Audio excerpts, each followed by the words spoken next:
नमस्कार दोस्तों, रतन GS classes में एक बार फिर से आप सभी का तहे दिल से हार्दिक हार्दिक अभिनंदन और स्वागत है। दोस्तों, समसामयिक घटना चक्र का जो अध्यायवार विभाजित हल प्रश्न पत्र है समान अध्ययन का पूर्वावलोकन, जो कि ये 8 खंडों में चतुर्थ खंड है। और ये चतुर्थ खंड जो है दोस्तों वो भारतीय राज्य व्यवस्था एवं शासन की है, जिसमें कि 1990 से लेकर के फरवरी 2022 तक के प्रश्न पत्र को शामिल किया गया है। और इसके साथ साथ यूपीपीसीएस मुख्य परीक्षा सामान्य अध्ययन प्रश्न पत्र को भी शामिल किया गया है। दोस्तों, इस पुस्तक का हम लोग अध्यायवार विभाजित करके अध्ययन कर रहे हैं और अभी तक एक एक अध्याय को हम लोग कंप्लीट करते हुए बात करें इसके विषय सूची को देखें तो दोस्तों इसके विषय सूची को देखने से ये स्पष्ट होता है कि अभी तक हम लोग एक अध्याय से स्टार्ट करके अध्यायवार विभाजित करके अध्ययन करते हुए अभी तक हम लोगों ने कुल मिला करके 35 अध्याय को कंप्लीट कर चुके हैं, अर्थात 35 चैप्टर को हम लोग कंप्लीट कर चुके हैं, जो कि अस्थायी विशेष प्रावधान से संबंधित था। अगर अभी तक आप लोग 35वें अध्याय तक के वीडियो को नहीं देखे हों तो प्लेलिस्ट में जाकर के आप उसे देख सकते हैं और लाभान्वित हो सकते हैं। फिलहाल इस सेशन में इस वीडियो में हम लोग चुनाव आयोग जो कि 36वां अध्याय है उसके बारे में हम लोग जानकारी प्राप्त करने वाले हैं, चुनाव आयोग के बारे में। तो आइए दोस्तों, बिना विलंब किए हुए डायरेक्ट हम लोग चलते हैं अपने सेशन की ओर और प्रारंभ करते हैं पढ़ना चुनाव आयोग के बारे में। तो आइए दोस्तों, हम लोग शुरू करते हैं आज के सेशन जो कि चुनाव आयोग से संबंधित है। सेशन शुरू करने से पहले एक बार मैं फिर से कह दूं कि अगर अभी आप तक पिछले वीडियो को नहीं देखे हों तो प्लेलिस्ट में जाकर के वहां से आप देख सकते हैं और लाभान्वित हो सकते हैं। फिलहाल हम लोग आगे बढ़ते हैं और शुरू करते हैं आज के सेशन को जो कि चुनाव आयोग से संबंधित है। सबसे पहले इसके नोट्स को देखते हैं जो कि कह रहा है, भारतीय संविधान के भाग 15 के तहत अनुच्छेद 324 से लेकर के अनुच्छेद 329 तक निर्वाचन से संबंधित प्रावधान उल्लेखित है। दोस्तों, अनुच्छेद 324 के तहत एक निर्वाचन आयोग की व्यवस्था की गई है और यह एक अस्थायी एवं स्वतंत्र निकाय है, अर्थात जो निर्वाचन आयोग है वह एक अस्थायी एवं स्वतंत्र निकाय है और यह आयोग जो है वो संसद, राज्य विधानमंडल, राष्ट्रपति व उपराष्ट्रपति के पदों के निर्वाचन के लिए निर्वाचक नामावली तैयार कराने और इन निर्वाचनों के संचालन की अधीक्षण, निर्देशन तथा निर्देशन नियंत्रण के लिए जिम्मेदार होता है। बात करें भारतीय संविधान के अनुच्छेद 324(2) के बारे में, तो भारतीय संविधान का जो अनुच्छेद 324 और उसका खंड 2 है उसके अनुसार निर्वाचन आयोग मुख्य निर्वाचन आयुक्त और उतने अन्य निर्वाचन आयुक्तों से जितने समय समय पर राष्ट्रपति नियत करे उससे मिला करके या मिल करके बनेगा। इसके बाद वाले पॉइंट को देखें तो कह रहा है, मुख्य निर्वाचन आयुक्त और अन्य निर्वाचन आयुक्तों की नियुक्ति राष्ट्रपति के द्वारा की जाती है। 15 अक्टूबर 1989 ईस्वी तक निर्वाचन आयोग एक सदस्यीय था जिसमें केवल मुख्य निर्वाचन आयुक्त ही होता था। 16 अक्टूबर 1989 ईस्वी को सर्वप्रथम निर्वाचन आयोग में 2 अतिरिक्त निर्वाचन आयुक्तों की नियुक्ति की गई, परंतु 1 जनवरी 1990 ईस्वी तक ही ये पद पे रहे थे।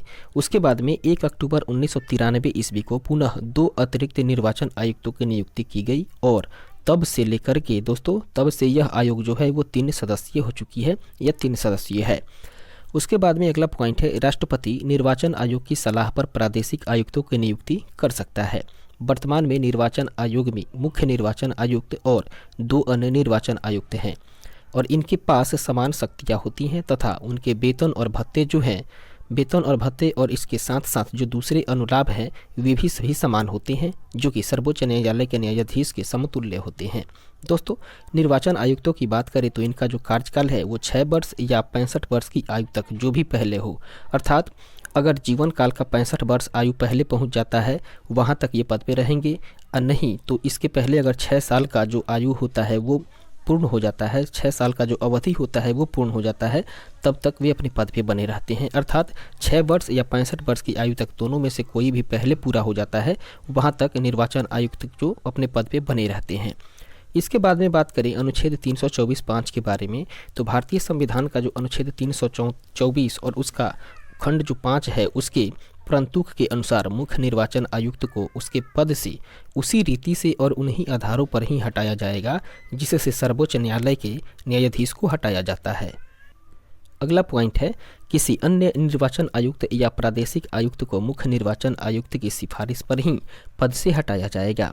दोस्तों, लोक प्रतिनिधित्व अधिनियम 1951 के प्रावधानों के तहत चुनाव की अधिसूचना लोकसभा एवं राज्यसभा के लिए राष्ट्रपति तथा विधानसभा एवं विधान परिषद के लिए संबंधित राज्य या संघ राज्य क्षेत्र का राज्यपाल या प्रशासक निर्वाचन आयोग की अनुशंसा पर जारी करता है, जबकि चुनाव के विभिन्न चरणों संबंधित विस्तृत अधिसूचनाएं निर्वाचन आयोग के द्वारा जारी की जाती है। भारतीय संविधान के अनुच्छेद 326 के तहत वयस्क मताधिकार का प्रावधान किया गया है।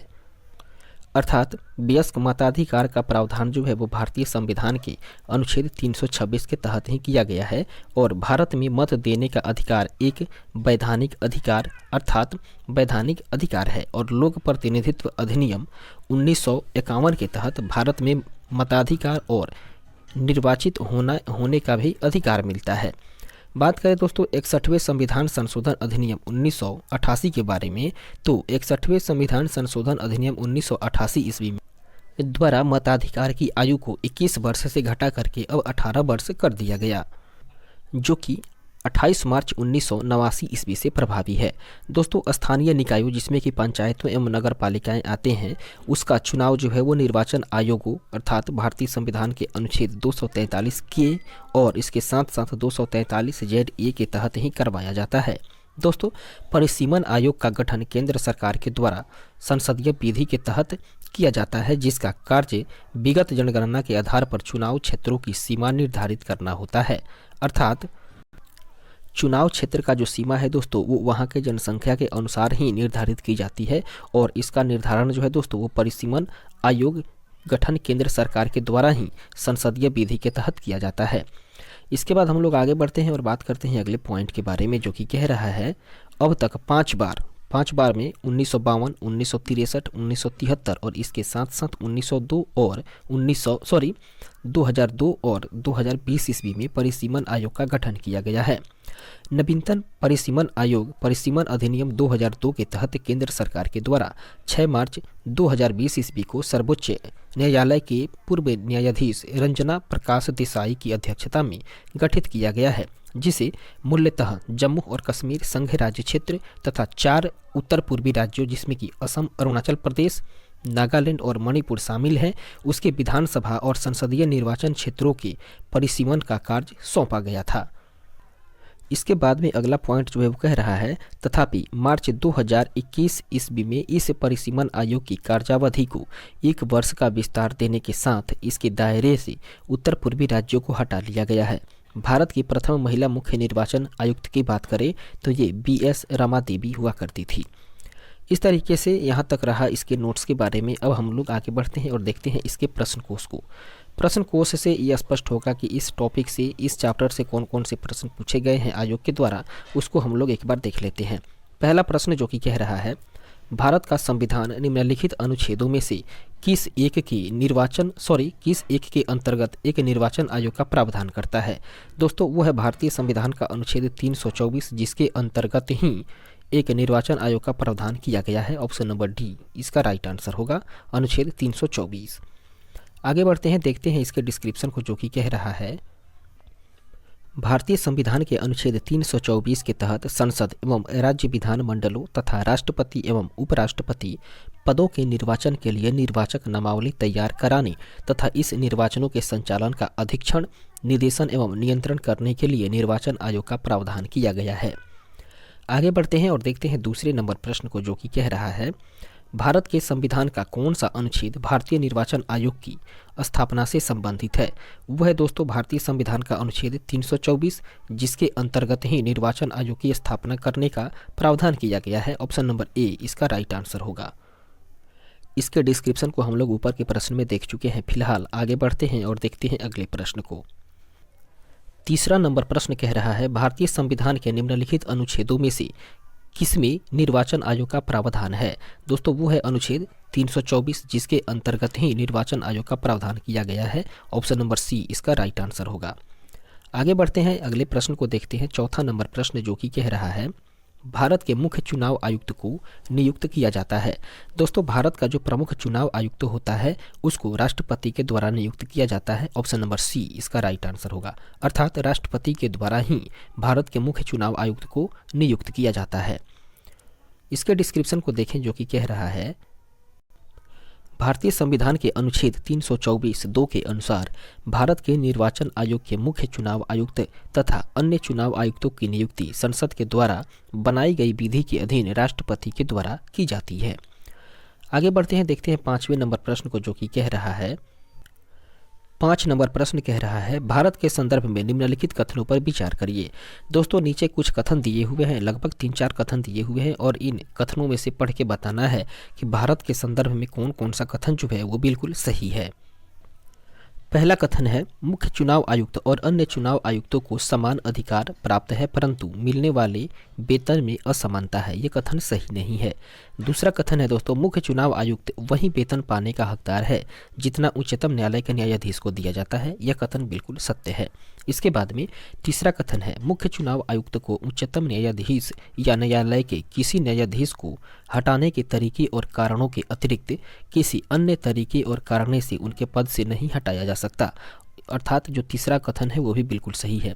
कहने का मतलब यह है कि मुख्य चुनाव आयुक्त जो होते हैं उनको उच्चतम न्यायालय के किसी न्यायाधीश को हटाने के तरीके और कारणों के अतिरिक्त किसी अन्य तरीके और कारणों से उनके पद से नहीं हटाया जा सकता।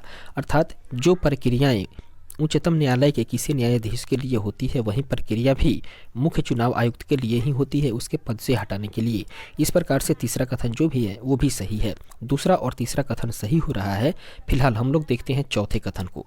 चौथा कथन जो है वो कह रहा है, चुनाव आयुक्त का कार्यकाल उनके पदभार संभालने की तारीख से 5 वर्ष अथवा उनसे 62 वर्ष की आयु प्राप्त कर लेने के दिन तक जो पहले पूरा हो जाए वहाँ तक होता है।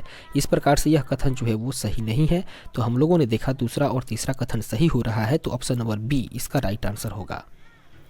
इस तरीके से हम लोग आगे बढ़ते हैं और देखते हैं इसके डिस्क्रिप्शन को जो कि कह रहा है, मुख्य चुनाव आयुक्त और अन्य चुनाव आयुक्तों के अधिकार, वेतन, भत्ते आदि ये सब जो है वो समान है और उन्हें वही वेतन मिलता है जो उच्चतम न्यायालय के न्यायाधीश को प्राप्त होता है।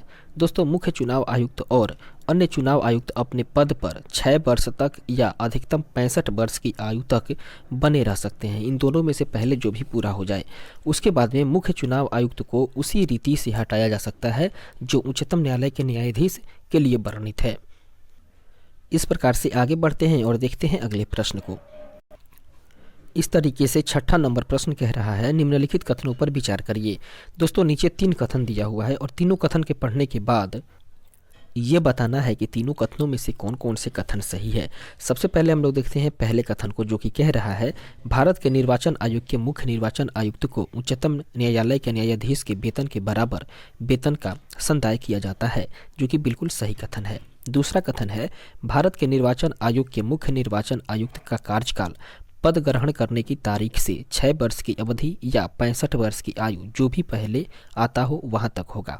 अर्थात कहने का मतलब यह है कि भारत के जो निर्वाचन आयोग के मुख्य निर्वाचन आयुक्त होते हैं उनको उच्चतम न्यायालय के न्यायाधीश के वेतन के बराबर ही वेतन दिया जाता है।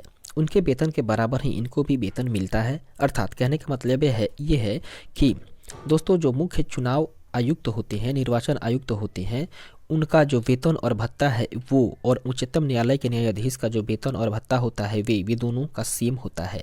और उसके बाद में जो भारत के निर्वाचन आयोग के मुख्य निर्वाचन आयुक्त होते हैं उनका जो कार्यकाल है वो पद ग्रहण करने से लेकर के 6 वर्ष की अवधि तक होता है।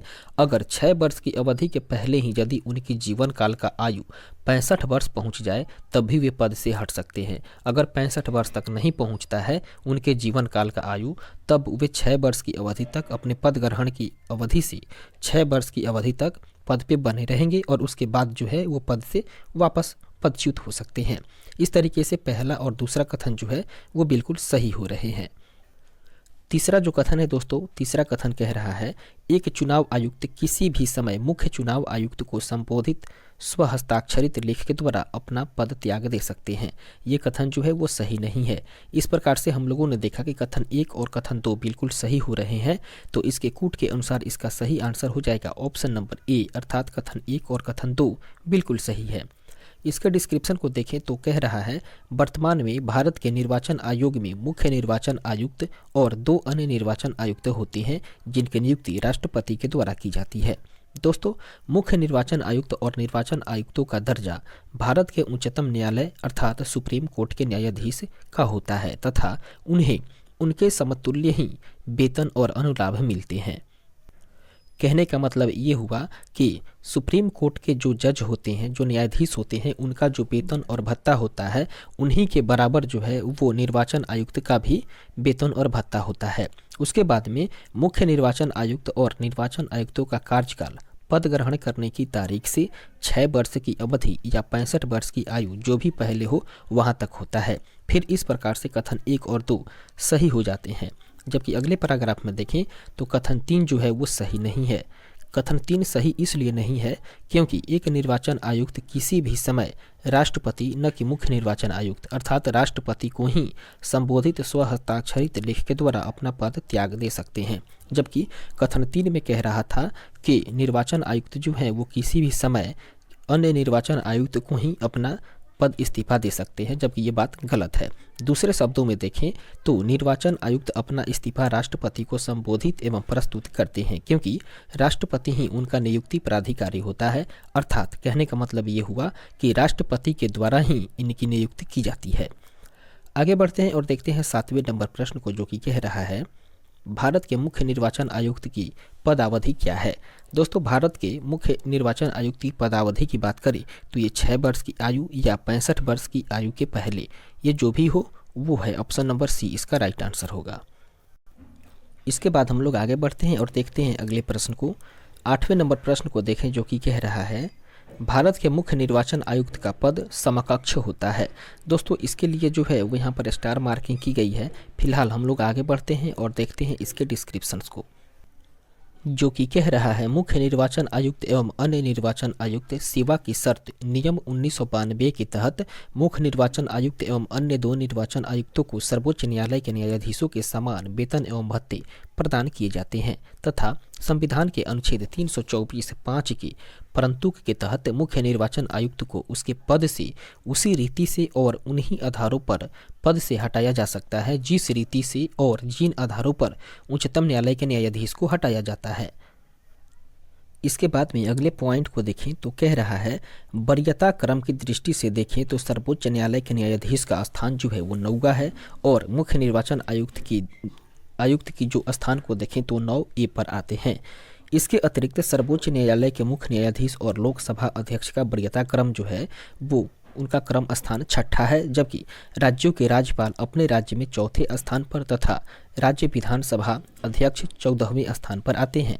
इस प्रकार से स्पष्ट है कि दिए गए विकल्पों में से कोई भी विकल्प सत्य नहीं है।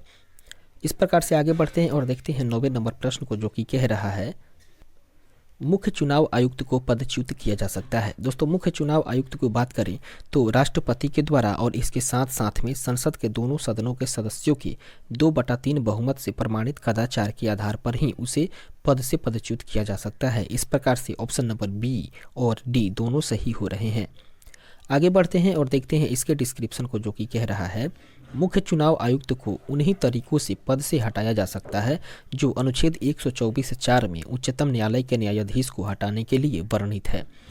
तदनुसार उन्हें साबित कदाचार या असमर्थता के आधार पर हटाए जाने के लिए संसद के प्रत्येक सदन द्वारा अपनी कुल सदस्य संख्या के बहुमत तथा उपस्थित और मत देने वाले सदस्यों के कम से कम 2/3 बहुमत के द्वारा समर्थित समावेदन और उसी सत्र में राष्ट्रपति के समक्ष रखे जाने पर राष्ट्रपति के आदेश के द्वारा ही पद से हटाया जा सकता है, जबकि अन्य निर्वाचन आयुक्तों को मुख्य निर्वाचन आयुक्त की परामर्श पर ही राष्ट्रपति के द्वारा हटाया जा सकता है। इस प्रकार से आगे बढ़ते हैं और देखते हैं अगले प्रश्न को। 10वां नंबर प्रश्न, जो कि कह रहा है नीचे 2 वक्तव्य दिए गए हैं, एक कथन ए है और दूसरा कारण आर है। कथन और कारण दोनों को पढ़ने के बाद ये बताना है ऑप्शन इसके कूट के अनुसार कि कौन सा ऑप्शन से सही हो रहा है। सबसे पहले हम लोग कथन ए को देखते हैं और पाते हैं उसके निष्कर्ष को। कथन ए कह रहा है संसद तथा राज्य विधान मंडलों के स्वतंत्र तथा निष्पक्ष चुनाव कराने की शक्तियां एक स्वतंत्र इकाई अर्थात निर्वाचन आयोग को दी गई है। इस प्रकार से कथन ए जो है वो बिल्कुल सत्य है। आगे बढ़ते हैं और देखते हैं कारण आर को। कारण आर जो है वो कह रहा है निर्वाचन आयुक्तों को पद से हटाने का अधिकार कार्यपालिका के पास है। ये कथन भी बिल्कुल सत्य है। दोस्तों, कथन और कारण दोनों सही हो रहे हैं, लेकिन कारण आर जो है वो कथन ए की सही व्याख्या नहीं कर पा रहा है। तो इस प्रकार से इसका सही आंसर होगा ऑप्शन नंबर बी, अर्थात ए और आर दोनों सही हैं, किंतु आर सही स्पष्टीकरण नहीं है ए का। इस प्रकार से आगे बढ़ते हैं और देखते हैं इसके डिस्क्रिप्शन को, जो कि कह रहा है भारतीय संविधान के अनुच्छेद 324 के अंतर्गत संसद तथा विधान मंडलों के निर्वाचन तथा निष्पक्ष चुनाव हेतु एक स्वतंत्र चुनाव आयोग का गठन किया गया है। इस प्रकार से कथन ये जो है वो बिल्कुल सत्य है। आगे बढ़ते हैं, दूसरे पैराग्राफ को देखते हैं, जो कि कह रहा है मुख्य चुनाव आयुक्त को उसके पद से संसद उसी रीति से हटा सकती है जिस रीति से उच्चतम न्यायालय के न्यायाधीश को हटाया जाता है। अर्थात बात करें दोस्तों, तो जो मुख्य निर्वाचन आयुक्त होते हैं उनको संसद के द्वारा ही हटाया जाता है और उसी प्रक्रिया से हटाया जाता है जिस प्रक्रिया से संसद जो है वो उच्चतम न्यायालय के न्यायाधीश को हटाती है। अर्थात मुख्य निर्वाचन चुनाव आयुक्त को हटाने का जो अधिकार है वो विधायिका को ही है, लेकिन निर्वाचन आयुक्त जिसमें कि मुख्य निर्वाचन आयुक्त को छोड़ करके बात करें तो उसको हटाने के लिए इस प्रक्रिया की आवश्यकता नहीं होती है। दोस्तों, चूंकि हम लोग जानते हैं कि निर्वाचन आयुक्त जो होता है उसमें एक मुख्य निर्वाचन आयुक्त होता है और बाकी के जो है वो अन्य निर्वाचन आयुक्त होते हैं, और उसको हटाने के लिए जो है अर्थात अन्य निर्वाचन आयुक्तों को हटाने के लिए ये आवश्यकता नहीं पड़ती है और इन्हें मुख्य निर्वाचन आयुक्त की सिफारिश पर ही राष्ट्रपति अपने कार्यपालिका शक्ति का प्रयोग करके हटा सकता है। इस प्रकार से स्पष्ट है कि कारण आर भी जो है वो बिल्कुल सत्य है और इस आधार पर बात करें तो कथन की व्याख्या नहीं कर रहा है। वस्तुतः प्रश्न में भाषा तथा विश्लेषण के कारण भ्रम में भी है। इसके बाद में देखें अगले पॉइंट को, तो कह रहा है निर्वाचन आयुक्तों में मुख्य निर्वाचन आयुक्त तथा अन्य निर्वाचन आयुक्तों सभी को शामिल किया जाए तब कारण आर गलत हो जाएगा। इसके बाद में अन्य निर्वाचन आयुक्तों को हटाने का अधिकार जो है वो मुख्य निर्वाचन आयुक्त में ही निहित है और मुख्य निर्वाचन आयुक्त को हटाने का जो अधिकार है वो संसद में निहित है। अर्थात अन्य निर्वाचन आयुक्तों को हटाने का अधिकार की बात करें तो ये अप्रत्यक्षतः मुख्य निर्वाचन आयुक्त के माध्यम से ही संसद या विधायिका में निहित है। इस प्रकार से विश्लेषण के आधार पर भी कारण आर गलत हो जाएगा। आगे बढ़ते हैं, 11वें नंबर प्रश्न को देखते हैं, जो कि कह रहा है मुख्य चुनाव आयुक्त को पदच्युत किया जा सकता है। दोस्तों, मुख्य चुनाव आयुक्त जो है उसको पद से पदच्युत उसी प्रक्रिया के द्वारा किया जाता है जो सर्वोच्च न्यायालय के न्यायाधीश पर लागू होती है। ऑप्शन नंबर बी इसका राइट आंसर होगा। आगे बढ़ते हैं और देखते हैं अगले प्रश्न को। 12 नंबर प्रश्न जो कि कह रहा है निर्वाचन आयुक्त हटाया जा सकता है। दोस्तों, निर्वाचन आयुक्त जो है वो मुख्य निर्वाचन आयुक्त के परामर्श पर ही राष्ट्रपति के द्वारा हटाया जा सकता है। ऑप्शन नंबर सी इसका राइट आंसर होगा। आगे बढ़ते हैं, देखते हैं अगले प्रश्न को। 13वां नंबर प्रश्न कह रहा है भारत के निर्वाचन आयोग के कार्य हैं। दोस्तों, भारत के निर्वाचन आयोग के कार्य की बात करें तो वे है संसद एवं राज्य विधान मंडलों के सभी चुनाव करवाना और इसके बाद में राष्ट्रपति और उपराष्ट्रपति पद के लिए भी चुनाव करवाना, और इसके बाद वाली कार्य की बात करें तो वो है निर्वाचन सूचियां तैयार कराने के कार्य का निरीक्षण करना, निर्देशन करना और उसका नियंत्रण करना। अर्थात कथन 1, 2 और 4 सही हो रहे हैं, तो इस प्रकार से कूट के अनुसार जो है इसका सही आंसर हो जाएगा ऑप्शन नंबर बी। आगे बढ़ते हैं और देखते हैं इसके डिस्क्रिप्शन को, जो कि कह रहा है भारतीय संविधान के अनुच्छेद 324 के खंड 1 के अनुसार इस संविधान के अधीन संसद और प्रत्येक राज्य के विधानमंडल के लिए कराए जाने वाले सभी निर्वाचनों तथा राष्ट्रपति और उपराष्ट्रपति के पदों के निर्वाचनों हेतु निर्वाचन या निर्वाचक नामावली तैयार कराने और उन सभी निर्वाचकों के संचालन का अधीक्षण, निदेशन और नियंत्रण का एक आयोग में निहित होगा, जिसे इस संविधान में निर्वाचन आयोग कहा गया है। दोस्तों, विधानमंडलों के चुनाव के लिए उचित उपबंध करने की शक्ति अनुच्छेद 327 के तहत ही संसद में निहित है। अगले पैराग्राफ को देखें तो कह रहा है किसी राज्य में स्वतंत्र एवं निष्पक्ष चुनाव के लिए अनुकूल दशा न होने पर राष्ट्रपति शासन लगाए जाने की संस्तुति निर्वाचन आयोग नहीं करता।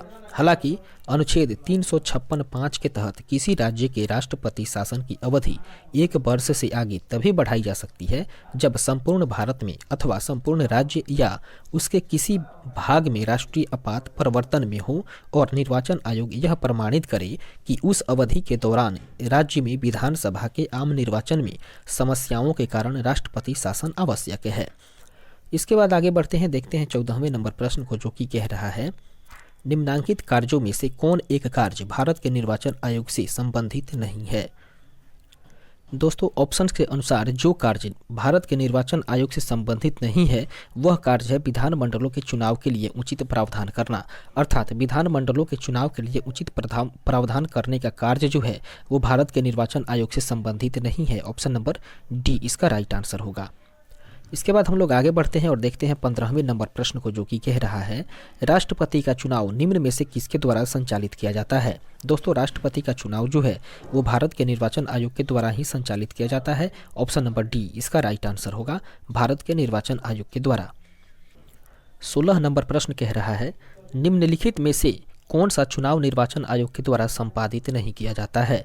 दोस्तों इसका सही आंसर हो जाएगा स्थानीय निकायों का। अर्थात स्थानीय निकायों का जो चुनाव निर्वाचन है, चुनाव जो है वो निर्वाचन आयोग के द्वारा संपादित नहीं किया जाता है। ऑप्शन नंबर डी इसका राइट आंसर होगा।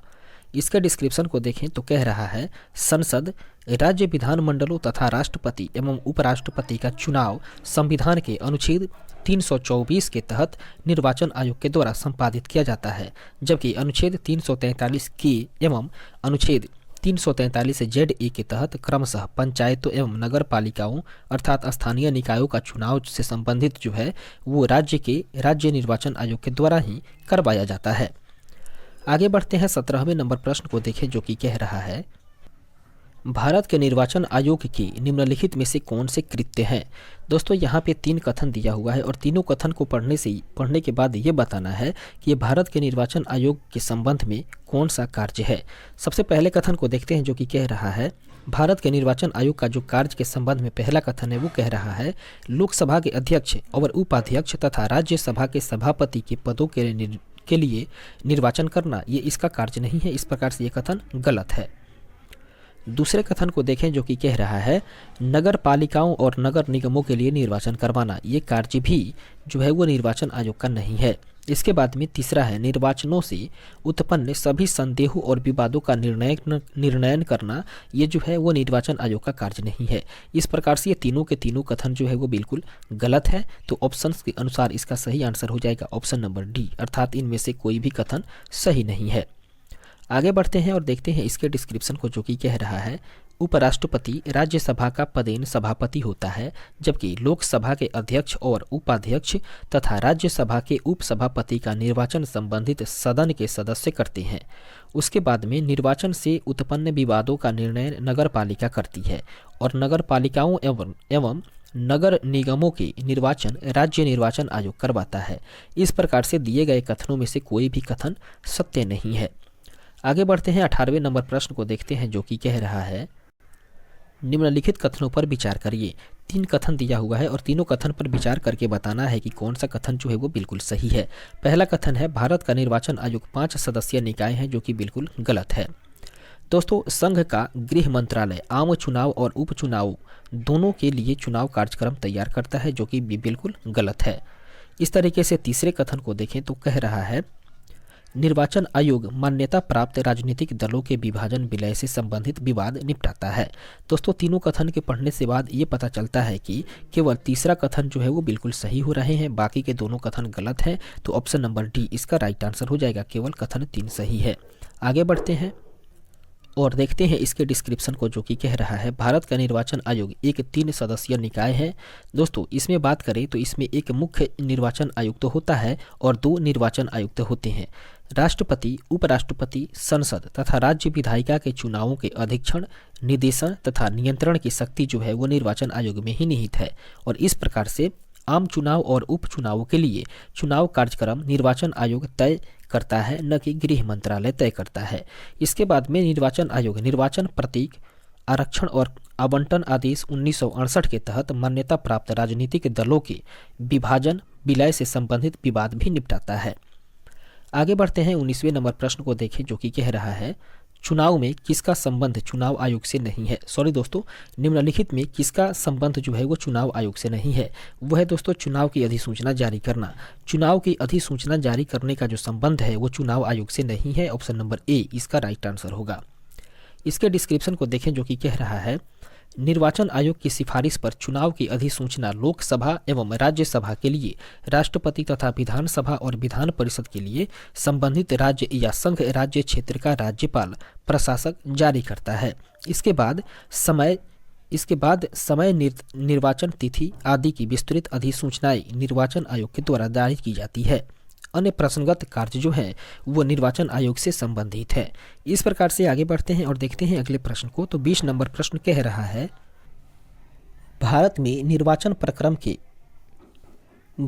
निर्वाचन प्रक्रम के आरंभ के विषय में निम्नलिखित में से कौन सा कथन सही है। दोस्तों, इन सभी कथनों को पढ़ने से यह स्पष्ट होता है कि इसके सही आंसर हो जाएंगे निर्वाचन आयोग द्वारा निर्वाचन की सिफारिश और राष्ट्रपति अथवा राज्य के राज्यपाल द्वारा निर्वाचन की अधिसूचना जारी किया जाना। ऑप्शन नंबर सी इसका राइट आंसर होगा। आगे बढ़ते हैं और देखते हैं इसके डिस्क्रिप्शन को। तो इसका डिस्क्रिप्शन जो है वो हम लोग ऊपर के प्रश्न में देख चुके हैं। फिलहाल आगे बढ़ते हैं और देखते हैं 21वें नंबर प्रश्न को, जो कि कह रहा है, भारत में विविध निर्वाचनों के लिए निम्नलिखित में से कौन कौन सी निर्वाचन प्रणालियां स्वीकृत की गई है। इसके लिए देखें तो दोस्तों पहला कथन है वयस्क मताधिकार के आधार पर प्रत्यक्ष निर्वाचन प्रणाली, ये बिल्कुल सही है। उसके बाद में एकल संक्रमणीय मत के द्वारा अनुपातिक प्रतिनिधित्व की प्रणाली, ये भी बिल्कुल सही है।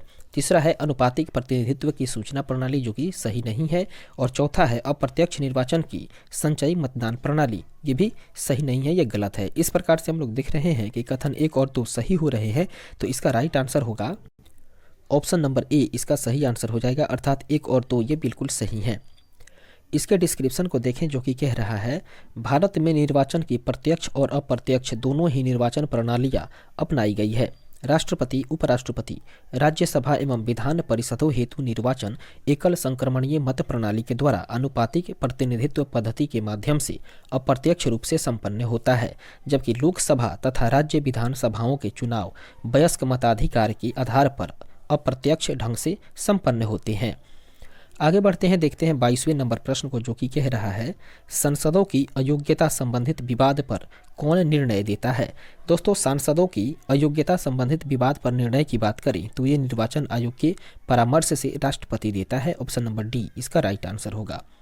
इसके डिस्क्रिप्शन को देखें, जो कि कह रहा है, भारतीय संविधान के अनुच्छेद 102 की खंड 1 के तहत संसद के दोनों सदनों का सदस्य चुने जाने और सदस्य होने के लिए निर्हरताओं का उल्लेख है।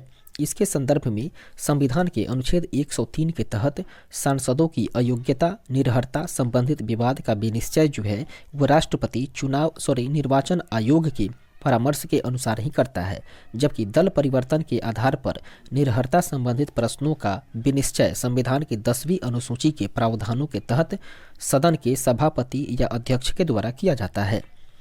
आगे बढ़ते हैं, देखते हैं 23वें नंबर प्रश्न को, जो कि कह रहा है, संसद के सदस्य के निर्हरताओं से संबंधित प्रश्न का विनिश्चय करते समय राष्ट्रपति निम्नलिखित में से किसकी राय प्राप्त करेगा। दोस्तों, वो भारत के निर्वाचन आयोग की ही राय प्राप्त करेगा। ऑप्शन नंबर बी इसका राइट आंसर होगा, अर्थात भारत के निर्वाचन आयोग से राय प्राप्त करके ही जो भारत के राष्ट्रपति हैं वे संसद के सदस्य के निर्हरता से संबंधित प्रश्न पर विनिश्चय करेंगे। आगे बढ़ते हैं और देखते हैं अगले प्रश्न को, 24 नंबर प्रश्न, जो कि कह रहा है, भारत के संविधान के अनुच्छेद 103 के तहत राष्ट्रपति लोकसभा सदस्यों के निर्हरताओं से संबंधित किसी भी प्रश्न पर कोई निर्णय देने से पूर्व निम्नांकित में से किसकी राय लेगा। दोस्तों, इस संदर्भ में राष्ट्रपति का जो राय है वो निर्वाचन आयोग से लिया जाएगा। ऑप्शन नंबर बी इसका राइट आंसर होगा, निर्वाचन आयोग, अर्थात राष्ट्रपति जो है वो निर्वाचन आयोग से ही अपना निर्णय लेगा या राय लेगा। 25 नंबर प्रश्न को देखें, जो कि कह रहा है, यदि किसी राज्य विधानसभा के निर्वाचन में निर्वाचित घोषित होने वाला प्रत्याशी अपनी निश्चित राशि या जमानत की राशि खो देता है तो उसका अर्थ है कि निर्वाचन लड़ने वाले प्रत्याशी की संख्या बहुत कम थी। ऑप्शन नंबर डी इसका राइट आंसर हो जाएगा, निर्वाचन लड़ने वाले प्रत्याशियों की संख्या बहुत अधिक थी। इस प्रकार से इसके डिस्क्रिप्शन को देखते हैं, जो कि कह रहा है, प्रत्येक उम्मीदवार को निर्वाचन में निक्षिप्त या जमानत राशि रखनी पड़ती है और यदि वह कुल पड़े वैध मतों का न्यूनतम 1/6 मत नहीं प्राप्त करते हैं तो यह राशि खो बैठता है और दिए गए विकल्पों के अनुसार यदि चुनाव लड़ने वाले प्रत्याशियों की संख्या काफ़ी अधिक हो तो ऐसा संभव हो सकता है। इस प्रकार से 26 नंबर प्रश्न को देखें, जो कि कह रहा है, न्यायालय द्वारा अपराधी घोषित किए जाने या किए गए व्यक्ति को चुनाव लड़ने के लिए अयोग्य करार देने का निर्णय किया गया है। यह किया गया है दोस्तों संसद के द्वारा। ऑप्शन नंबर डी इसका राइट आंसर होगा। इसके डिस्क्रिप्शन को देखें जो कि कह रहा है न्यायालय के द्वारा ही अपराधी घोषित किए गए व्यक्ति को चुनाव लड़ने के लिए अयोग्य करार देने का निर्णय संसद द्वारा किया गया है। इसके बाद में संसद द्वारा बनाए गए लोक प्रतिनिधित्व अधिनियम 1951 की धारा 8 और 3 के अनुसार यदि किसी व्यक्ति को न्यायालय के द्वारा अपराधी करार देते हुए 2 वर्ष या अधिक की सजा सुनाई गई है तो वह सजा के दौरान तथा उसके पश्चात अगले 6 वर्षों की अवधि के लिए सदन की सदस्यता तथा चुनाव लड़ने के लिए अयोग्य हो जाता है। और इसके अतिरिक्त बात करें तो इसी अधिनियम की धारा 8 के खंड 1 के तहत वर्णित विशिष्ट अपराधों के लिए दोष सिद्ध कोई व्यक्ति मात्र जुर्माना होने पर भी 6 वर्ष की अवधि हेतु तथा कोई भी सजा होने पर सजा के दौरान तथा उसके बाद 6 वर्ष की अवधि हेतु सदन की सदस्यता तथा चुनाव लड़ने के अयोग्य हो जाता है। इसके बाद में हम लोग आगे बढ़ते हैं और देखते हैं अगले प्रश्न को। तो 27 नंबर क्वेश्चन जो कि कह रहा है नीचे 2 वक्तव्य दिए गए हैं, एक अभिकथन ए है और दूसरा कथन आर है। ए और आर को पढ़ने से बताना है, पढ़ करके बताना है कि कूट में से कौन सा सही उत्तर है। सबसे पहले अभिकथन को देखते हैं जो कि कह रहा है चुनाव की घोषणा होते ही राजनीतिक दलों को आदर्श आचार संहिता का पालन करना होता है। इस प्रकार से कथन, उसके बाद कारण आर को देखें तो आदर्श आचार संहिता को संसद ने अधिनियमित किया था।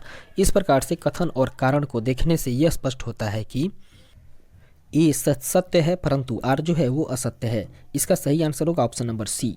आगे बढ़ते हैं और देखते हैं इसके डिस्क्रिप्शन को जो कि कह रहा है आदर्श आचार संहिता राजनीतिक दलों तथा उम्मीदवारों के मार्गदर्शन हेतु उन मानदंडों का एक दस्तावेज है जो उनके आचरण और व्यवहार को नियंत्रित करता है। यह राजनीतिक दलों की सहमति से विकसित किया जाता है तथा उस पर बाध्यकारी होता है। दोस्तों, आदर्श आचार संहिता निर्वाचन आयोग द्वारा निर्मित किया जाता है। इसके बाद में यह निर्वाचन आयोग के द्वारा चुनाव की तिथियों की घोषणा संबंधित प्रेस विज्ञप्ति जारी होने के समय से लागू होती है तथा चुनाव पूरे होने तक प्रभावी रहता है। दोस्तों, भारत संघ बनाम हरबंश सिंह जलाल व अन्य एससी उपयुक्त स्पष्ट है कि कथन ए सत्य है परंतु आर जो है वो गलत है। इस प्रकार से विकल्प सी जो है इसका सही आंसर हो जाएगा। आगे बढ़ते हैं 28 नंबर प्रश्न को देखते हैं जो कि कह रहा है भारत में मताधिकार और निर्वाचन होने का अधिकार जो है वो विधिक अधिकार है। ऑप्शन नंबर डी इसका राइट आंसर हो जाएगा। इसका डिस्क्रिप्शन को देखें जो कि कह रहा है लोक प्रतिनिधित्व अधिनियम 1951 की धारा 79D में निर्वाचन अधिकार को परिभाषित किया गया है जिसमें किसी व्यक्ति के किसी चुनाव में एक उम्मीदवार होने या न होने अथवा उम्मीदवार होने से नाम वापस लेने या न लेने तथा चुनाव में मतदान करने या मतदान करने से विरत रहने के अधिकार को शामिल किया गया है। ज्योति बसु एवं अन्य बनाम दोषी घोषाल एवं अन्य वाद में सर्वोच्च न्यायालय ने निर्वाचित होने के अधिकार को विधिक अधिकार के रूप में घोषित किया है। इस प्रकार से लोक प्रतिनिधित्व अधिनियम 1951 ईस्वी की धारा 62 में मताधिकार का वर्णन किया गया है। सर्वोच्च न्यायालय के द्वारा भी मताधिकार को विधिक या वैधानिक अधिकार घोषित किया गया है। इस प्रकार से स्पष्ट है कि भारत में मताधिकार और निर्वाचन होने का अधिकार जो है वो एक विधिक या वैधानिक अधिकार है। इसके बाद आगे बढ़ते हैं और देखते हैं हम लोग 29 नंबर प्रश्न को जो कि कह रहा है भारत में मताधिकार और निर्वाचित होने का अधिकार जो है वो विधिक अधिकार है एक अधिनियम के अंतर्गत। ऑप्शन नंबर सी इसका राइट आंसर हो जाएगा।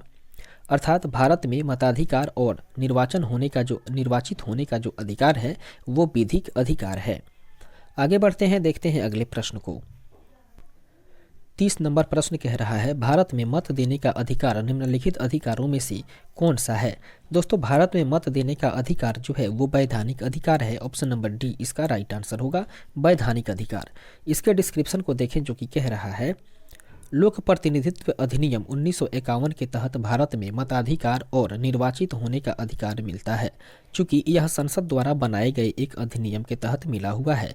इस प्रकार से यह एक विधिक अधिकार है। हालांकि लोक सेवा आयोग उत्तर प्रदेश ने पूर्व में दी गई अपनी उत्तर कुंजी में मताधिकार को संवैधानिक अधिकार अर्थात कॉन्स्टिट्यूशनल राइट माना था। इसका आधार संविधान के अनुच्छेद 326 के तहत वयस्क मताधिकार का उल्लेख होना हो सकता है। आगे बढ़ते हैं 31वें नंबर प्रश्न को देखते हैं जो कि कह रहा है नवयुवकों द्वारा 18 वर्ष की आयु पर मताधिकार का पहली बार प्रयोग किया गया और ये किस आम चुनाव में किया गया? वो किया गया दोस्तों 1889 ईस्वी के आम चुनाव में। ऑप्शन नंबर सी इसका राइट आंसर हो जाएगा। अर्थात बात करें तो इसके डिस्क्रिप्शन के अनुसार 61वें संविधान संशोधन अधिनियम 1988 ईस्वी के द्वारा मताधिकार की आयु को 21 वर्ष से घटाकर 18 वर्ष कर दिया गया, जो कि 28 मार्च 1989 ईस्वी से प्रभावी हुआ। नवयुवकों के द्वारा 18 वर्ष की आयु पर मताधिकार का पहली बार प्रयोग नवंबर 1989 में संपन्न 9वीं लोकसभा के आम चुनाव में किया गया था। आगे बढ़ते हैं, देखते हैं 32वें नंबर प्रश्न को, जो कि कह रहा है केंद्र और राज्य की व्यवस्थापिकाओं के लिए मतदान की न्यूनतम उम्र सीमा 21 वर्ष से घटाकर 18 वर्ष की गई। दोस्तों वो किया गया 61वें संविधान संशोधन 1989 के तहत। ऑप्शन नंबर सी इसका राइट आंसर हो जाएगा, 61वें संविधान संशोधन 1989 से। आगे बढ़ते हैं और देखते हैं अगले प्रश्न को, 33 नंबर प्रश्न, जो कि कह रहा है किस संविधान संशोधन के द्वारा मतदान की आयु 21 वर्ष से घटाकर 18 वर्ष कर दी गई? वो किया गया दोस्तों 61वें संविधान संशोधन के द्वारा ही। ऑप्शन नंबर सी इसका राइट आंसर होगा। आगे बढ़ते हैं, अगले प्रश्न को देखते हैं। 34 नंबर प्रश्न कह रहा है भारतीय संविधान का 61वां संशोधन निम्नांकित में से किस एक से संबंधित है? दोस्तों भारतीय संविधान का जो 61वां संविधान संशोधन है वो मतदाताओं की आयु घटाए जाने से संबंधित है। ऑप्शन नंबर सी इसका राइट आंसर होगा। आगे बढ़ते हैं, देखते हैं 35वें नंबर प्रश्न को, जो कि कह रहा है भारतीय संविधान के किस अनुच्छेद में वयस्क मताधिकार को मान्यता दी गई है? वो दिया गया है दोस्तों भारतीय संविधान के अनुच्छेद 326 के तहत ही ये अधिकार दिया गया है। ऑप्शन नंबर सी इसका राइट आंसर होगा।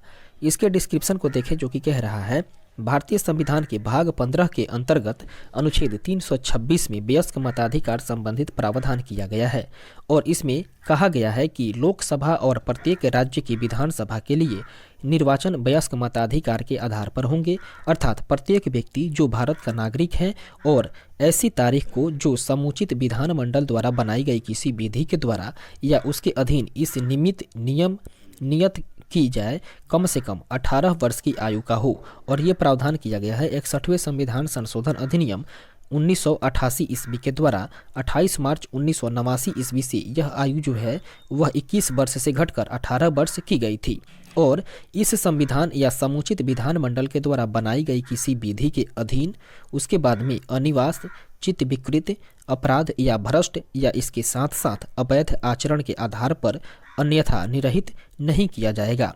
ऐसे किसी निर्वाचन में मतदाता के रूप में पंजीकृत होने का हकदार होगा।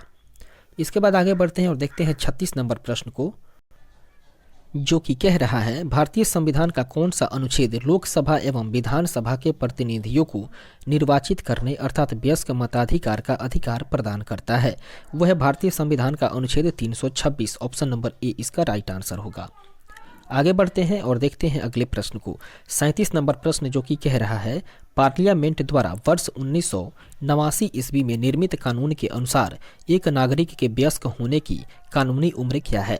दोस्तों पार्लियामेंट के द्वारा वर्ष 1989 ईस्वी में निर्मित कानून के आधार पर ही एक नागरिक के वयस्क होने की जो कानूनी आयु है वो 18 वर्ष कर दी गई। ऑप्शन नंबर डी इसका राइट आंसर होगा, 18 वर्ष। इस तरीके से इसके डिस्क्रिप्शन को देखें तो कह रहा है 61वें संविधान संशोधन अधिनियम 1988 ईस्वी के द्वारा संविधान के अनुच्छेद 326 में संशोधन कर वयस्क मताधिकार की आयु जो है वो 21 वर्ष से घटाकर के 18 वर्ष कर दी गई और यह संशोधन जो है वो 28 मार्च 1989 ईस्वी से प्रभावी हुआ था। आगे बढ़ते हैं, देखते हैं 38वें नंबर प्रश्न को, जो कि कह रहा है राज्य विधान मंडलों के निर्वाचन हेतु सिद्धांतों में सम्मिलित है।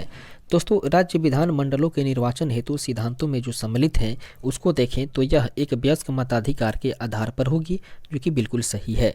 इसके बाद में प्रत्येक क्षेत्रीय निर्वाचन क्षेत्र के लिए केवल एक निर्वाचक सूची होंगी, ये भी बिल्कुल सही है। इसके बाद में दोस्तों राज्य विधान मंडलों के जो निर्वाचन हेतु सिद्धांत में सम्मिलित हैं उसमें आ जाएंगे धर्म, प्रजाति, लिंग आदि के लिए निर्वाचक सूची बनाने में कोई स्थान नहीं होगा। इस प्रकार से तीसरा कथन भी बिल्कुल सही है। और चौथा है, राजनीतिक दलों को अपनी स्वयं के मानक स्थापित करने की स्वतंत्रता होगी। इस प्रकार से चौथा कथन भी सही है। हम लोगों ने देखा दोस्तों, राज्य विधानमंडलों के निर्वाचन के सिद्धांत से ये चारों कथन जो है वो बिल्कुल सही है। तो कूट के अनुसार यदि देखें तो इसका सही आंसर हो जाएगा ऑप्शन नंबर डी, अर्थात उपयुक्त में से सभी चारों। इसके डिस्क्रिप्शन को देखें जो कि कह रहा है, भारतीय संविधान के अनुच्छेद 326 में प्रावधानित है कि लोकसभा और राज्यों की विधानसभाओं के लिए निर्वाचन वयस्क मताधिकार के आधार पर होंगे।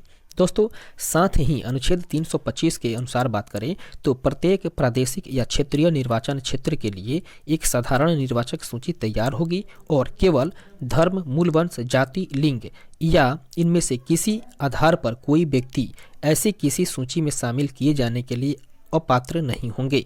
इसके अतिरिक्त बात करें तो भारत में राजनीतिक दल अपने मानक स्वयं निर्धारित करते हैं। इस प्रकार से जो है वो अभीष्ट उत्तर विकल्प डी हो जाएगा। इस प्रकार से आगे बढ़ते हैं और देखते हैं 39वें नंबर प्रश्न को, जो कि कह रहा है, निर्गम मत सर्वेक्षण के विषय में कौन सा कथन सही है। दोस्तों, निर्गम मत सर्वेक्षण की बात करें तो इसके संदर्भ में निर्गम मत सर्वेक्षण अभिव्यक्ति का प्रयोग मतदाताओं की उस निर्वाचनेतर सर्वेक्षण को व्यक्त करता है जिससे यह पता चले कि मतदाताओं ने अपने मताधिकार का प्रयोग किस प्रत्याशी के पक्ष में किया है। ऑप्शन नंबर ए इसका राइट आंसर हो जाएगा। आगे बढ़ते हैं और देखते हैं इसके डिस्क्रिप्शन को, जो कि कह रहा है, निर्गम मत सर्वेक्षण अर्थात एग्जिट पोल वह पद्धति है जिससे मतदान के तुरंत बाद यह पता लगाया जाता है कि मतदाताओं ने किस प्रत्याशी या दल के पक्ष में अपने मताधिकार का प्रयोग किया है। दोस्तों, बात करें तो जबकि जनमत सर्वेक्षण मतदान के पहले चुनाव के संबंध में जनता की राय जानने के लिए विभिन्न सर्वे एजेंसियों के द्वारा किया जाता है। इस प्रकार से 40 नंबर प्रश्न कह रहा है, वर्ष 2009 लोकसभा चुनाव में निर्वाचकों की संख्या विलियंस में लगभग कितनी थी। और यहाँ पर विलियंस का जो पैमाना है वो 1 मिलियन बराबर है 10 लाख की, अर्थात 10 लाख जो है वो 1 मिलियन के बराबर होता है। और इसके आधार पे बताना है कि 2009 का जो लोकसभा चुनाव हुआ था उसमें निर्वाचकों की संख्या कितनी थी। दोस्तों, उसमें निर्वाचकों की संख्या जो है वो 714 मिलियन थी। ऑप्शन नंबर सी इसका राइट आंसर हो जाएगा। इसके बाद हम लोग आगे बढ़ते हैं और देखते हैं इसके डिस्क्रिप्शन को, जो कि कह रहा है, वर्ष 2009 के लोकसभा के आम चुनाव में निर्वाचकों अर्थात मतदान के योग्य व्यक्तियों की संख्या की बात करें तो ये 714 मिलियन थी। और वहीं वर्ष 2019 के लोकसभा चुनाव आम सभा चुनाव की बात करें तो उसमें निर्वाचकों की जो कुल संख्या है वो 908.72 बिलियन थी। इस प्रकार से हम लोग आगे बढ़ते हैं और देखते हैं 41वें नंबर प्रश्न को, जो कि कह रहा है, निम्नलिखित कथनों पर विचार कीजिए। पहला कथन कह रहा है दोस्तों, भारत में ऐसा कोई कानून नहीं है जो प्रत्याशियों को किसी एक लोकसभा चुनाव में 3 निर्वाचित क्षेत्रों से लड़ने से रोक सके। इसके बाद में अगला कथन है दोस्तों, 1991 के लोकसभा चुनाव में श्री देवी लाल ने 3 लोकसभा निर्वाचन क्षेत्रों से चुनाव लड़ा था। ये कथन बिल्कुल सही है। दोस्तों, तीसरे कथन की बात करें तो तीसरा कथन जो है वो कह रहा है, वर्तमान नियमों के अनुसार यदि कोई प्रत्याशी किसी एक लोकसभा चुनाव में कई निर्वाचन क्षेत्रों से चुनाव लड़ता है तो उनकी पार्टी को उस निर्वाचन क्षेत्रों के उपचुनाव का खर्च उठाना चाहिए जिन्हें उसने खाली किया है, बशर्ते वह सभी निर्वाचन क्षेत्रों से विजयी हुआ हो। इस प्रकार से दोस्तों देखिए 3 कथनों में से केवल कथन 2 सही हो रहा है, तो इसका राइट आंसर होगा ऑप्शन नंबर बी। आगे बढ़ते हैं और देखते हैं इसके डिस्क्रिप्शन को, जो कि कह रहा है, लोक प्रतिनिधित्व अधिनियम 1951 में 1996 ईस्वी में हुए संशोधन के तहत धारा 33(7) में यह प्रावधानित किया गया है कि कोई प्रत्याशी किसी आम चुनाव अथवा साथ साथ कराए गए 2 या अधिक सीटों के उपचुनाव में 2 से अधिक क्षेत्रों से चुनाव नहीं लड़ सकता है। इस प्रकार कथन 1 जो है वो सही नहीं है। और कथन 2 की बात करें तो कथन 2 सही है, क्योंकि चौधरी देवी लाल ने 1991 ईस्वी के लोकसभा चुनाव में रोहतक, उसके बाद में सीकर और इसके साथ साथ फिरोजपुर के निर्वाचन क्षेत्रों से चुनाव लड़ा था, परंतु वे तीनों सीटों पर विजयी हुए थे। जहां तक कथन 3 का बात है तो कथन 3 के बारे में बात करें तो यह वर्ष 2004 के निर्वाचन आयोग द्वारा प्रस्तावित आवश्यक किया गया था कि इस संदर्भ में कोई भी नियम नहीं बनाया गया है, अर्थात नोट कह रहा है यूपीएससी के द्वारा इस प्रश्न को मूल्यांकन से बाहर किया गया है। आगे बढ़ते हैं, देखते हैं 42वें नंबर प्रश्न को, जो कि कह रहा है लोक प्रतिनिधित्व संशोधन अधिनियम 1996 ईस्वी के द्वारा निर्वाचित विधि में हुए हाल के संशोधनों के विषय में निम्नलिखित कथनों पर विचार कीजिए। पहला कथन है, भारतीय राष्ट्रीय ध्वज अथवा भारत के संविधान के अपमान के अपराध के लिए किसी दोष सिद्धि के होने पर दोष सिद्धि की तिथि से 6 वर्ष के लिए संसद और राज्य विधान मंडलों के चुनाव लड़ने की अयोग्यता हो जाएगी। ये कथन जो है वो बिल्कुल सत्य है। आगे बढ़ते हैं, देखते हैं अगले कथन को। दूसरा कथन कह रहा है लोकसभा के लिए चुनाव लड़ने हेतु अभ्यर्थी द्वारा जमा किए जाने वाले प्रतिभूति निक्षेप में वृद्धि की गई है। ये दूसरा कथन जो है वो भी बिल्कुल सत्य है। तीसरा कथन है कोई अभ्यर्थी अब तक से अधिक संसदीय निर्वाचन क्षेत्रों से निर्वाचन के लिए खड़ा नहीं हो सकता। इस प्रकार से तीसरा नंबर कथन जो है वो बिल्कुल गलत है। और चौथे कथन की बात करें तो चौथा है दोस्तों, चुनाव लड़ने वाले किसी अभ्यर्थी की मृत्यु हो जाने पर अब किसी निर्वाचन को प्रत्यादिष्ट नहीं किया जा सकता। इस प्रकार से चौथा कथन जो है वो सही है। हम लोगों ने देखा कि 1, 2 और 4 कथन सही हो रहा है, तो ऑप्शन नंबर बी इसका राइट आंसर हो जाएगा। 1, 2 और 4 इसके डिस्क्रिप्शन को देखें, जो कि कह रहा है प्रश्नगत कथन 1, 2 और 4 लोक प्रतिनिधित्व अधिनियम 1951 में 1996 के संशोधन अधिनियम के द्वारा किए गए संशोधनों के संदर्भ में सही है, जबकि कथन 3 जो है वो सही नहीं है। 1996 ईस्वी का लोक प्रतिनिधित्व संशोधन अधिनियम दिनेश गोस्वामी समिति की सिफारिशों का पर आधारित था। अर्थात अब कोई अभ्यर्थी किसी आम चुनाव अथवा साथ साथ कराए गए 2 या अधिक सीटों के उपनिर्वाचन में 2 से अधिक क्षेत्रों से चुनाव नहीं लड़ सकता है। यदि किसी प्रत्याशी की मृत्यु हो जाए तो चुनाव प्रत्यादिष्ट या रद्द नहीं होगा, बल्कि मान्यता प्राप्त दल के प्रत्याशी की मृत्यु स्थिति से संबंधित दल को नया प्रत्याशी चुनाव मैदान में उतारने का विकल्प दिया जाएगा। आगे बढ़ते हैं, देखते हैं 43 नंबर प्रश्न को, जो कि कह रहा है दिनेश गोस्वामी समिति ने सिफारिश की थी। दोस्तों, दिनेश गोस्वामी समिति की बात करें तो उस समिति के द्वारा लोकसभा के चुनाव के सरकारी निधियन की सिफारिश की गई थी। ऑप्शन नंबर सी इसका राइट आंसर हो जाएगा। लोकसभा के चुनाव के सरकारी निधियन। आगे बढ़ते हैं और देखते हैं इसके डिस्क्रिप्शन को, जो कि कह रहा है दिनेश गोस्वामी 1990 ईस्वी की संयुक्त मोर्चा सरकार के दौरान विधि मंत्री थे और इनकी अध्यक्षता में वर्ष 1990 ईस्वी में चुनाव सुधारों पर समिति का गठन किया गया। इस समिति ने लोकसभा चुनाव में प्रत्याशियों की गाड़ियों के लिए ईंधन की निर्धारित मात्रा, मतदान सूचियों की अतिरिक्त प्रतियां उपलब्ध कराने, इसके साथ साथ प्रत्याशियों के द्वारा प्रयुक्त माइक्रोफोन की निर्धारित संख्या के किराए का भुगतान आदि के संदर्भ में सरकारी अध्ययन की सिफारिश की थी। इसके बाद हम लोग आगे बढ़ते हैं, देखते हैं 44वें नंबर प्रश्न को, जो कि कह रहा है दिनेश गोस्वामी समिति का संबंध था। दोस्तों, दिनेश गोस्वामी समिति की बात करें तो ये निर्वाचन सुधारों से था। ऑप्शन नंबर बी इसका राइट आंसर हो जाएगा, निर्वाचन सुधार। आगे बढ़ते हैं, देखते हैं अगले प्रश्न को। 45 नंबर प्रश्न कह रहा है लोकसभा एवं विधानसभा में सीटों के आरक्षण से संबंधित निम्नलिखित कथनों को पढ़िए तथा सही विकल्प का चयन करिए। पहला कथन कह रहा है लोकसभा की 543 निर्वाचित सीटों में से 84 सीटें अनुसूचित जातियों एवं 44 सीटें अनुसूचित जनजातियों के लिए आरक्षित है। यह कथन जो है वो सही नहीं है। दूसरा है किसी निर्वाचन क्षेत्र को आरक्षित करने का निर्णय परिसीमन आयोग के द्वारा लिया जाता है। यह कथन जो है वो बिल्कुल सही है। तीसरे कथन की बात करें तो तीसरा कथन कह रहा है परिसीमन आयोग की नियुक्ति लोकसभा के स्पीकर के द्वारा की जाती है और तीसरा कथन जो है दोस्तों वो भी गलत है। इस प्रकार से हम लोगों ने देखा कि 1 कथन और 3 कथन ये दोनों जो है वो गलत है, जबकि कथन 2 सही है। तो इसका सही आंसर होगा ऑप्शन नंबर सी, अर्थात कथन 1 और 3 गलत है, जबकि कथन 2 जो है वो बिल्कुल सही है।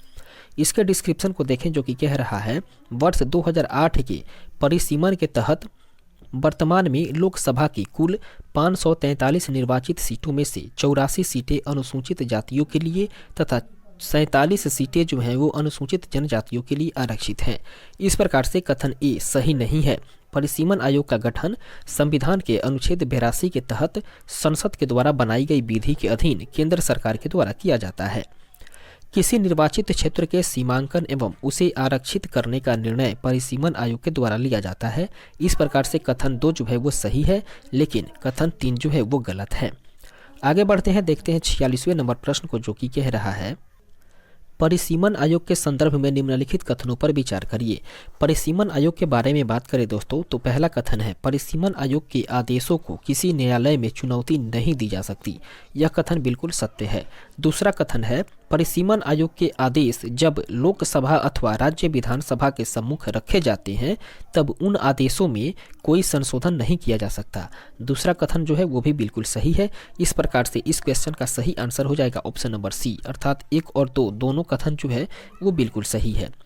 इसके डिस्क्रिप्शन को देखें जो कि कह रहा है परिसीमन अधिनियम के अंतर्गत परिसीमन आयोग की स्थापना भारत सरकार के द्वारा की जाती है और इसका मुख्य कार्य जो है वो विगत जनगणना के आधार पर चुनावी क्षेत्रों की सीमा निर्धारित करना है। दोस्तों यह आयोग जो है वो एक शक्तिशाली संस्था है जिसके आदेशों को किसी कानूनी न्यायालय में चुनौती नहीं दी जा सकती है और इसके आदेश लोकसभा एवं संबंधित राज्य विधानसभाओं के समक्ष रखे जाते हैं, किंतु इन्हें आयोग के आदेशों में सुधार की अनुमति नहीं दी जाती। अब तक भारत में 5 बार 1992, 1963, 1973, उसके बाद में 2002 और इसके बाद में 2020 ईस्वी में परिसीमन आयोग का गठन किया गया है। आगे बढ़ते हैं, देखते हैं अगले प्रश्न को। 47 नंबर प्रश्न कह रहा है नीचे 2 कथन दिए गए हैं, एक को कथन ए तथा दूसरे को कारण आर कहा गया है और कारण और कथन को पढ़ने के बाद सही उत्तर का चयन करना है। सबसे पहले हम लोग कथन को देखते हैं। कथन ए कह रहा है आनुपातिक प्रतिनिधित्व की प्रणाली अल्पसंख्यकों के प्रतिनिधित्व की समस्या का कुछ हद तक समाधान कर सकती है। इस प्रकार से कथन ए जो है वो बिल्कुल सही है। कारण आर की बात करें तो कारण आर कह रहा है आनुपातिक प्रतिनिधित्व की प्रणाली निर्जातीयता, लिंग हितों और इसके साथ साथ विचारधाराओं पर आधारित सभी प्रकार के समूहों के यथोचित प्रतिनिधित्व को सुलभ बनाती है। कारण आर भी जो है वो बिल्कुल सही है। इस प्रकार से हम लोगों ने देखा कि कथन ए और कारण आर दोनों सही है और जो कारण आर जो है वो सही व्याख्या भी कर रहा है कथन ए का। इस प्रकार से इस क्वेश्चन का सही आंसर हो जाएगा option number A. Option number A इसका सही आंसर होगा, अर्थात कथन ए और कारण आर दोनों सही है और कारण आर जो है वो ए की सही व्याख्या भी कर रहा है। आगे बढ़ते हैं, देखते हैं इसके डिस्क्रिप्शन को जो कि कह रहा है आनुपातिक प्रतिनिधित्व की व्यवस्था निर्वाचन क्रिया प्रणाली के रूप में अल्पसंख्यक समूहों का उनकी संख्या के अनुपात में यथोचित प्रतिनिधित्व सुनिश्चित करती है और इस प्रणाली से सभी वर्गों का समुचित प्रतिनिधित्व सुनिश्चित होता है। इस प्रकार से ए और आर दोनों सही है और आर जो है वो ए की सही व्याख्या भी कर रहा है। आगे बढ़ते हैं, देखते हैं 48वें नंबर प्रश्न को जो कि कह रहा है आनुपातिक प्रतिनिधित्व की व्यवस्था निर्वाचन क्रिया प्रणाली के रूप में सुनिश्चित कराती है या करती है। दोस्तों अनुपातिक प्रतिनिधित्व की व्यवस्था जो है वो निर्वाचन क्रिया प्रणाली के रूप में सुनिश्चित करती है किस चीज़ को, तो अल्पसंख्यकों के प्रतिनिधित्व को। ऑप्शन नंबर डी इसका राइट आंसर होगा, अल्पसंख्यकों के प्रतिनिधित्व को।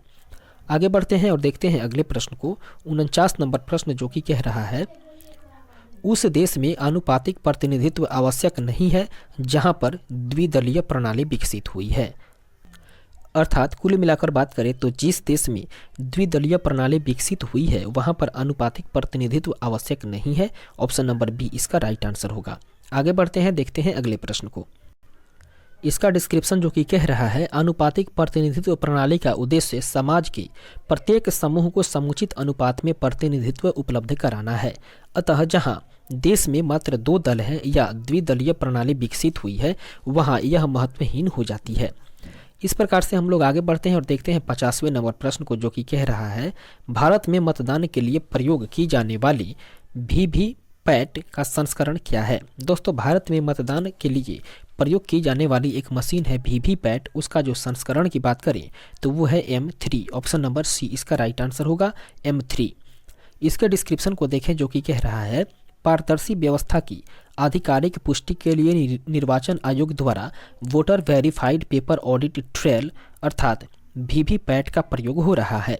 वर्तमान समय में मतदान के लिए वीवीपैट युक्त ईवीएम का M2 M3 संस्करण आयोग के द्वारा प्रयोग में लाया जा रहा है। इस प्रकार से विकल्प सी जो है वो इसका सही उत्तर हो जाएगा। आगे बढ़ते हैं 51 नंबर प्रश्न को देखते हैं जो कि कह रहा है निर्वाचन आयोग को 3 सदस्यीय आयोग किस वर्ष से बनाया गया। दोस्तों निर्वाचन आयोग को 3 सदस्यीय आयोग के रूप में बनाया गया था वर्ष 1989 ईस्वी में। ऑप्शन नंबर सी इसका राइट आंसर होगा।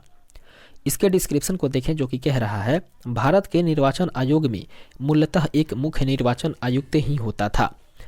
प्रारंभ में भारत के निर्वाचन आयोग में केवल एक ही निर्वाचन आयुक्त होते थे और 16 अक्टूबर 1989 ईस्वी को सर्वप्रथम निर्वाचन आयोग में 2 अतिरिक्त निर्वाचन आयुक्तों की नियुक्ति की गई थी, परंतु 1 जनवरी 1990 ईस्वी तक ही ये पद पे रहे थे और 1 अक्टूबर 1993 ईस्वी को पुनः 2 अतिरिक्त निर्वाचन आयुक्तों को नियुक्ति की गई और तब से यह आयोग जो है वो 3 सदस्यीय हो गई। आगे बढ़ते हैं, देखते हैं 52वें नंबर प्रश्न को जो कि कह रहा है निम्नलिखित में से कौन भारत के चुनाव आयोग का सदस्य नहीं था। दोस्तों, भारत के चुनाव आयोग के जो सदस्य नहीं थे उनके बात करें तो वे थे NB. Lohani. Option number B इसका राइट आंसर हो जाएगा, एन.बी. लोहानी। इसके डिस्क्रिप्शन को देखें जो कि कह रहा है वर्ष 2000 ईस्वी में डॉक्टर M.S. गिल चुनाव आयोग के अध्यक्ष थे और कृष्णमूर्ति एवं लिंगदोह अन्य सदस्य थे। इसके बाद में क्रमशः लिंगदोह और कृष्णमूर्ति भी चुनाव अध्यक्ष या चुनाव आयुक्त बने थे। आगे बढ़ते हैं, देखते हैं नेक्स्ट क्वेश्चन को। 53 नंबर प्रश्न कह रहा है नीचे दिए गए तथ्यों पर ध्यान दीजिए। दोस्तों, नीचे 2 कथन दिया हुआ है और दोनों कथन से पढ़ करके बताना है कि कौन सा कथन सही है और कूट के सहारा से उत्तर देना है। पहला कथन कह रहा है भारत के प्रथम मुख्य निर्वाचन आयुक्त सुकुमार सेन थे और दूसरा है भारत के पहले महिला निर्वाचन आयुक्त रमा देवी थी। दोस्तों, ये दोनों कथन जो है वो बिल्कुल सही है। इस प्रकार से इसका सही आंसर हो जाएगा ऑप्शन नंबर बी, सॉरी दोस्तों ऑप्शन नंबर सी इसका राइट आंसर हो जाएगा, अर्थात 1 और 2 दोनों कथन सही है। आगे बढ़ते हैं और देखते हैं इसके डिस्क्रिप्शन को जो कि कह रहा है भारत के प्रथम मुख्य निर्वाचन आयुक्त सुकुमार सेन थे और इनका कार्यकाल जो है वो 21 मार्च 1950 से लेकर के 19 दिसंबर 1958 ईस्वी तक रहा था। भारत की प्रथम एवं अब तक की एकमात्र महिला मुख्य निर्वाचन आयुक्त की बात करें तो वो B.S. रमा देवी रही थी, जिनका कार्यकाल 26 नवंबर 1990 ईस्वी से लेकर के 11 दिसंबर 1990 ईस्वी तक थी। दोस्तों, भारत के वर्तमान अर्थात 25वें मुख्य निर्वाचन आयुक्त की बात करें तो ये राजीव कुमार रहे हैं, जिनका कार्यकाल 15 मई 2022 से अभी तक चल रहा है। इसके बाद हम लोग आगे बढ़ते हैं और देखते हैं 54वें नंबर प्रश्न को जो कि कह रहा है भारत के प्रथम महिला मुख्य निर्वाचन आयुक्त कौन थी। दोस्तों, भारत की प्रथम महिला मुख्य निर्वाचन आयुक्त की बात करें तो वो B.S. रमा देवी हुआ करती थी। ऑप्शन नंबर सी इसका राइट आंसर होगा। इसके डिस्क्रिप्शन को हम लोग ऊपर के प्रश्न में देख चुके हैं। फिलहाल देखते हैं हम लोग 55 नंबर प्रश्न को जो कि कह रहा है निम्नांकित में से कौन सा नेशनल वोटर्स डे है। दोस्तों, नेशनल वोटर्स डे की बात करें तो वे 25 जनवरी है, अर्थात 25 जनवरी को ही नेशनल वोटर्स डे मनाया जाता है। ऑप्शन नंबर सी इसका राइट आंसर होगा।